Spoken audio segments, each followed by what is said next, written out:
We live in a society where people complained and complained and complained, and it's acceptable.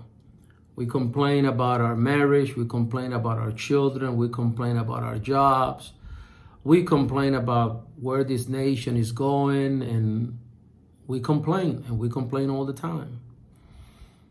The Bible is not silent about this. In Psalm 142 verse 2, King David says, I pour out before him my complaint.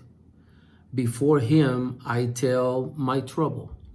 So David has some complaints. It's just that instead of complaining to the people around you, which eventually it gets on people's nerves. Nobody really likes to be around people that are complaining all the time. What David did is that David presented his complaint before the Lord. He presented his troubles before the Lord.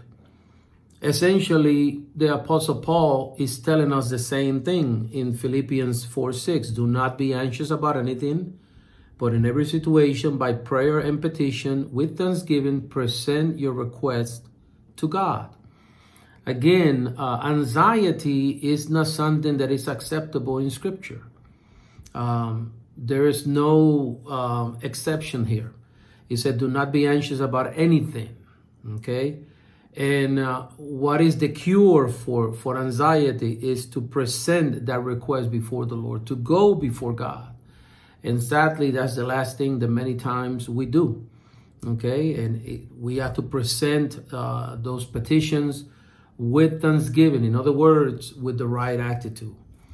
Now, I'm sure that when it comes down to speaking about a vision, everybody knows Habakkuk chapter 2, verse 2.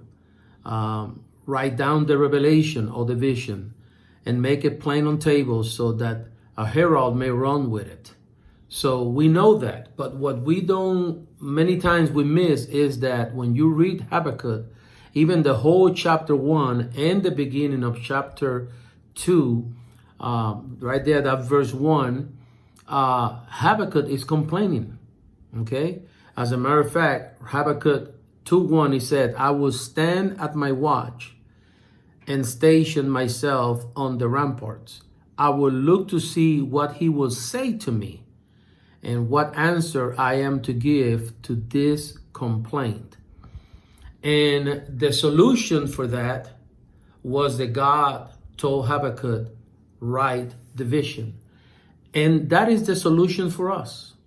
Many of us are living our life without vision, without direction.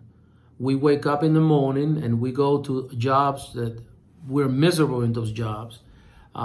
We have absolutely no grace to do those jobs. And we complain, we're in a bad mood. We come home and we argue with our wives. And we are so tired of complaining that we don't even have energy to play with our kids, to have fun. Our whole life is about complaining about our miserable lives. And the solution for that is, number one, as we have seen in Scripture, is that you go before God with these complaints. Don't go before men. You can go to somebody and share some things, and that person can give you some wisdom or maybe listen to you. That's fine. But eventually that person don't want to listen to you anymore. So we are called to present those complaints to God. And then number two, what is your vision? What is the vision for your life? And then when you discover that, go after the vision. If you're miserable in that job, most likely you are all stressed out. Your health is being affected. Resign. Get out of there. They're going to continue without you. Believe me, they're not going to miss you. So move on with the vision. Move on with the purpose that you have in your life and stop complaining.